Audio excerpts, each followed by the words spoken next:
Just again. So you've been keeping an eye on that Robinson door until 4 hours. And you'd always think it's that,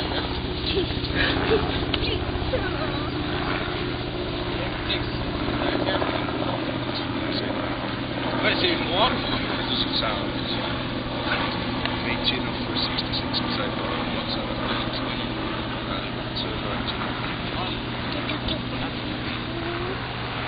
A bigger engine, I know that much. Yes. Okay, Mitch or John, do you want to tell us a little bit about the aircraft behind and when you flew it? And well, it's difficult to remember it. We were talking in terms of 1956, but I better check in the logbook and see what I'm doing here. Yeah. Record or so. 1955 was part of it, wasn't it? 1950, but I think this particular aircraft was built in 54. Yeah. So you were one of the first to look at that. That's incredible. Yes, it records every damn thing. Where are we? May 1954, yes. April, May, yep. What do you want to do? Do you want to have a look at the pictures or? Yeah, just keep flicking it over. Yes. Very neat writing. I have to commend you on your writing and your handwriting. Well, yes. Were you on the move when you were writing that? got a bit scruffy later on. But there we are. That's one of those things. It's just great to get the two of you together in one photograph talking about it and in the video. Oh, yes.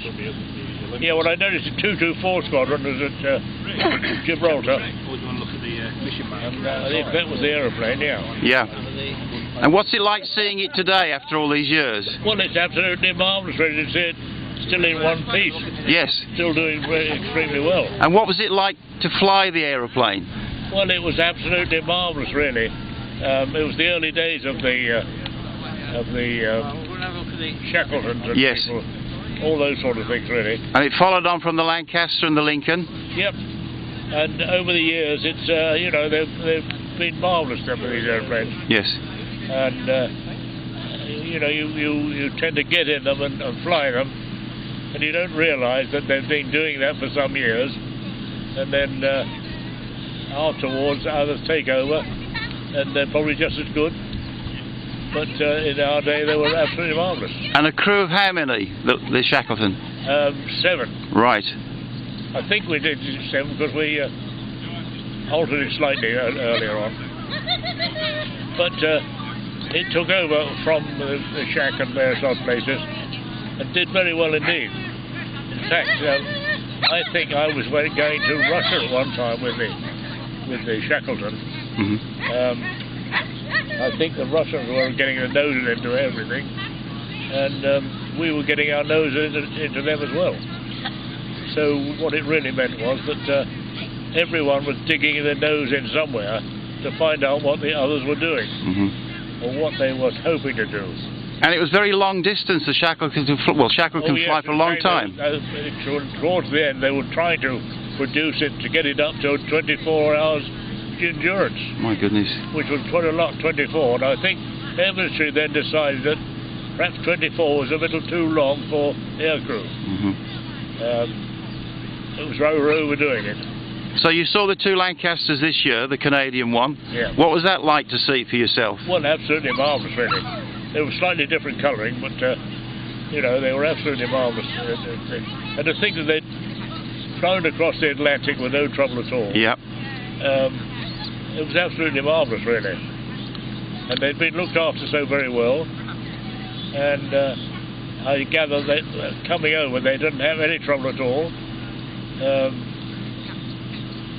And I think when they went back, they still had no trouble. Mm-hmm. Typical Lancaster.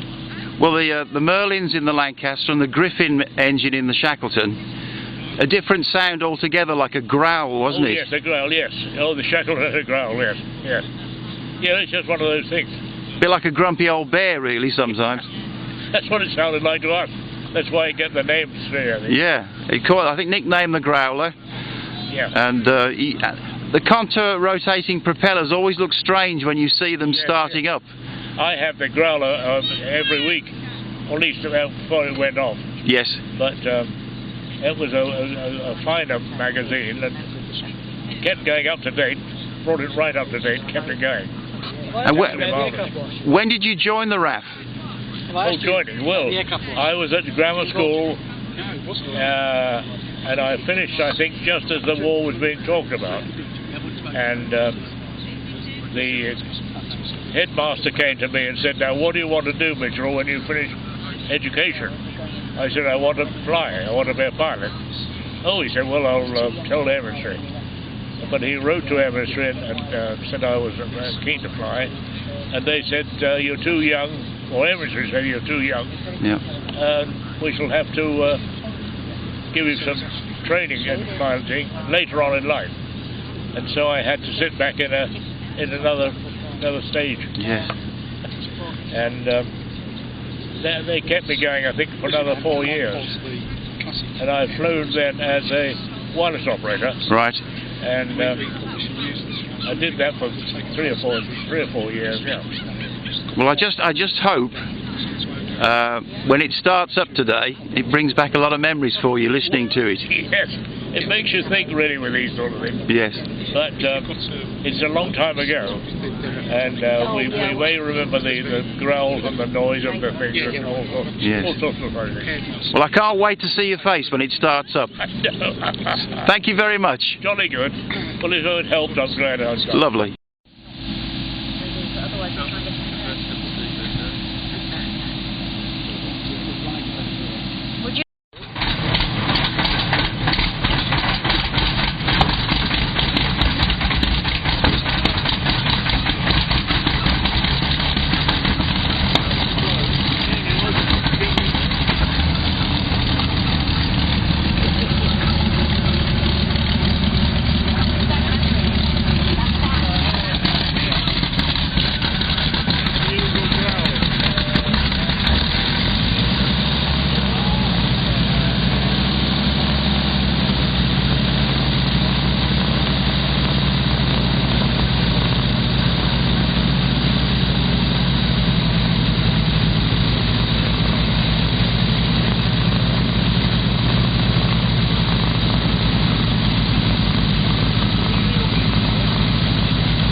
rotor back of the